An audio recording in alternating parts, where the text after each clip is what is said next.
This is the Grand i10 Nios. Before exploring the Grand i10 Nios, let's look at a quick history about its family, the i10. After the huge success of Hyundai Santro, Hyundai launched the i10 in 2007. The first generation i10 was available in 9 variants and with 2 different engine options, which is a 1.1 liter petrol engine with manual transmission gearbox. The other is a 1.2 liter Kappa engine, and in 2010, the facelift of i10 was launched with some changes in exteriors. It had heated ORVMs, a feature that is missing in the majority of cars even in 2020. In 2014, the second generation of i10 arrived, which is named as the Grand i10. The length decreased by 20 mm, the height decreased by 30 mm, and the width increased by 55 mm. Due to this, the driving dynamics of the Grand i10 was one of the most pleasurable amongst the segment due to lower center of gravity. The car also scored a 4-star rating at Euro NCAP crash test rating. And the best part is, along with petrol engine, there was a diesel engine on offer for the first time. The diesel is a 1.1 liter U2 CRDI, produced 70 horsepower of power and torque of 160 Nm. And now in 2020, the BS6 era came, and the Hyundai Grand i10's 1.2 liter Kappa petrol engine upgraded to meet the norms. It now produces 78.9 bhp of power and 113.7 Nm of torque.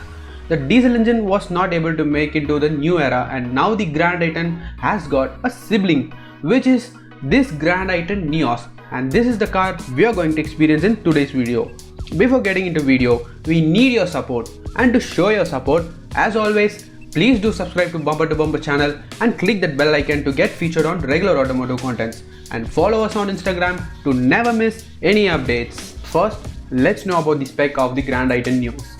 The Grand i10 Nios gets 3 engine options, which is a 1.2 liter petrol producing 82 bhp and 113 Nm of torque, which comes with both 5-speed manual and automatic, which is an AMD gearbox. Then a 1.2 liter petrol also has a CNG option, which produces 68 bhp and 95 Nm of torque. There is one more petrol engine on offer, which is 1 liter turbo GDI unit producing 100 bhp and 171 Nm of torque. And at last, there is a diesel engine, which is again a 1.2 liter engine producing 75 bhp and 190 Nm of torque. What a huge list of engine options in this Grand i10 Nios. Next to the dimensions. It is 3.8 meter in length and 1.6 meter in width. It is longer, wider, and even comes with 25 mm longer wheelbase than the second gen Grand i10. And the fuel tank capacity is 37 liters.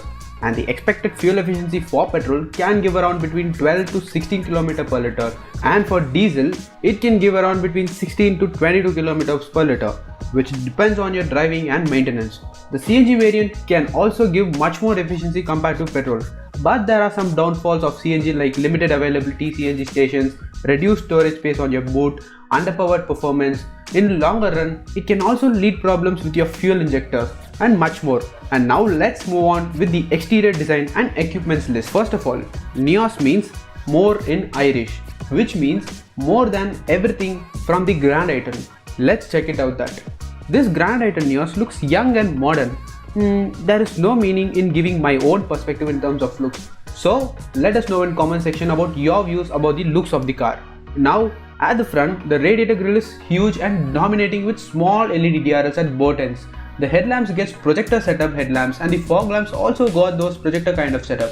Now to the side, the wheels gets 175, 60, 15-inch diamond cut alloy wheels. The mirror gets electrically turnable outside rear view mirrors.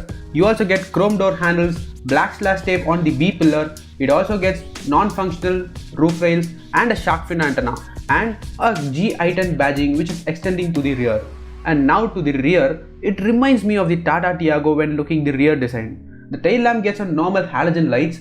It also gets a rear wiper with rear defogger, which cleans mist during winters and during rainy seasons.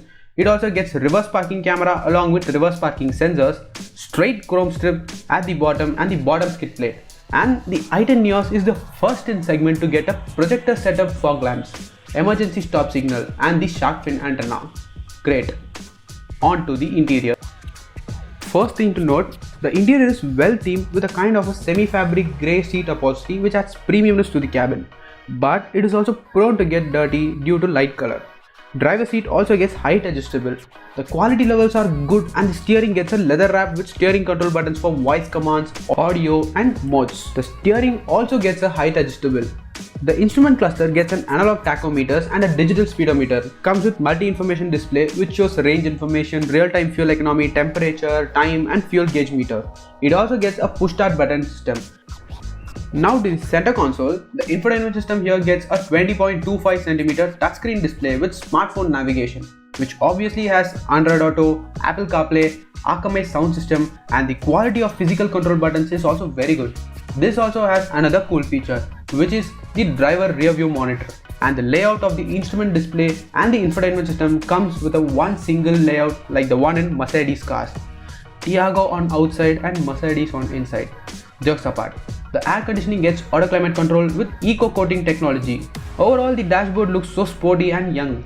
The dash also gets a kind of a wavy pattern for the premium appeal. Now to the rear seats. For the size of the car, the Grand i10 Nios gets good amount of space at the rear. Seats are wider, legroom, knee room is also nice. It also gets two adjustable rear headrests and rear AC vent with a power outlet. Now, how practical is this Nios? Well, it has decent sized bottle holders at the doors, USB ports and 12V charging socket along with a wireless charger, which is a super great add-on in this segment. It also gets twin cup holders, dashboard tray, glove box, which is a cool glove box, again a nifty feature, and a parcel tray at the rear. And at last, the boot gets a 260 liters, which is not the biggest in its segment. The Nios is decent in terms of practicality and not the best. Now coming to safety. There isn't any crash test rating for the Grand i10 Nios, but the build quality is pretty decent, which is built with 65% of advanced high-strength steel plus high-strength steel. It gets dual front airbags, ABS with EBD, reverse parking camera with reverse parking sensors, front seatbelt pre-tensioner where the seatbelt tightens to ensure minimal forward movement of the occupant, impact sensing auto door unlock and emergency stop signal.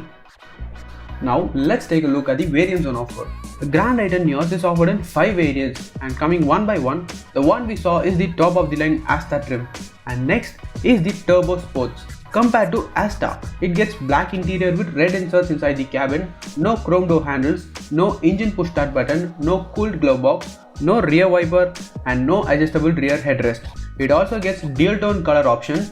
Next is the mid variant Sportz. Compared to Asta and Turbo Sportz, it misses on projector headlamps, alloys gets only 14-inch gunmetal alloys and not diamond cut alloy wheels, no leather wrap steering, no wireless phone charger, and next is the Magna variant. Compared to Sportz, it misses on front projector fog lamps, rear camera with display, no projector headlamps, no alloy wheels, it gets normal wheel cover, no roof rails, no black tape on B-pillar, no shark fin antenna, no digital speedometer, it gets only 2-in audio system with Bluetooth connectivity, no eco-coating air conditioning and no electrically foldable ORVMs. At last comes the base trim era. Compared to Magna, it misses on central locking, passenger side seatbelt pretensioners, speed sensing auto door lock, LED daytime running lamps, wheel covers, roof antenna, 2-in integrated audio system, keyless entry, tiltable steering, rear AC vent and rear power windows. Now the value for money variant in the Grand i10 Nios lineup is the Sportz variant, because this Sportz variant gets good amount of features and it seems to be the value for money variant at this price point. The Sportz trim is priced approximately at 7.5 lakh for petrol and 8.7 lakh for diesel, and spending extra 50,000 rupees over Magna, you can get rear drive view monitor system, alloy wheels, infotainment system with Android Auto and Apple CarPlay, auto climate control AC and much more. And so we concluded that the Sportz trim is the value for money pick in the Grand i10 Nios lineup. Now let's get driving the Grand i10 Nios. This Grand i10 Nios which I am driving is the 1.2 liter petrol engine producing 82 bhp and 130 Nm of torque. Now first talking about performance, the Nios does a good job in city commute and tight traffic and responds well and making city driving performance not a big problem. But when you are put into an open stretch of road or highways, and if you want to build your pace, you really need to push it harder to attain the speeds, and that's when you get a feel of a little underpowered. And compared to Swift, the performance of the K series engine in the Swift takes a step up in the game of performance. But the best part of Grand i10 Nios is the ride is very comfortable and it is best suited for city rides, where the suspension is soft and the steering is light. The seating comfort is also good and feels easy to drive in city. It rides well even in bad roads, and the diesel might ride even better because with the heavier engine and the tuned suspension setup, it rides even better than the petrol variant.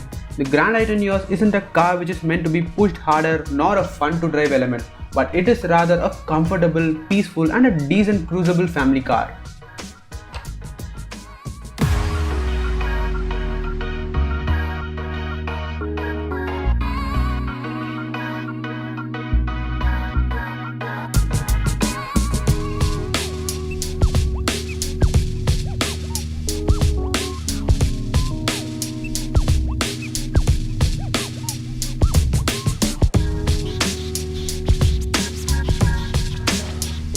Coming to service and maintenance, Hyundai offers wonder warranty schemes which offers 3 years or 1 lakh km, 4 years or 50,000 km and 5 years or 40,000 km of warranty. Coming to service schedule, the first service is at 1500 km or 2 months, second service is at 10,000 km or 1 year, and third service is at 20,000 km or 2 years. And the cost of ownership is not on the expensive side, it is very reasonable and manageable too. Okay, now we had a lengthy review about the Grand i10 Nios. Now to conclude, the Grand i10 Nios had a refined engine, great equipment with best in class and first in class features, compact and user friendly, but it doesn't shine when it comes to performance. But that shouldn't be a priority for this segment, and the AMT gearbox is not available in the top specs trim. But Hyundai gives it best when in providing a satisfied package to their customer. Should you buy this over its rivals? Well, the Grand i10 Nios would be a good pick if you want a nice, good looking, compact and a feature packed family car, and it is also better in terms of build quality compared to Swift. But the Swift performs much better than the Grand i10 Nios, and there is a hidden guy which is the Tata Altroz. Now the choice is yours. Let us know in comment section what would be the pick in your premium hatchback segment. With that note, thank you so much for watching, and give it a thumbs up if you like this video, and do not miss any updates from us. Oh, for that you have to subscribe to our channel and click that bell icon button. Bye bye and take care.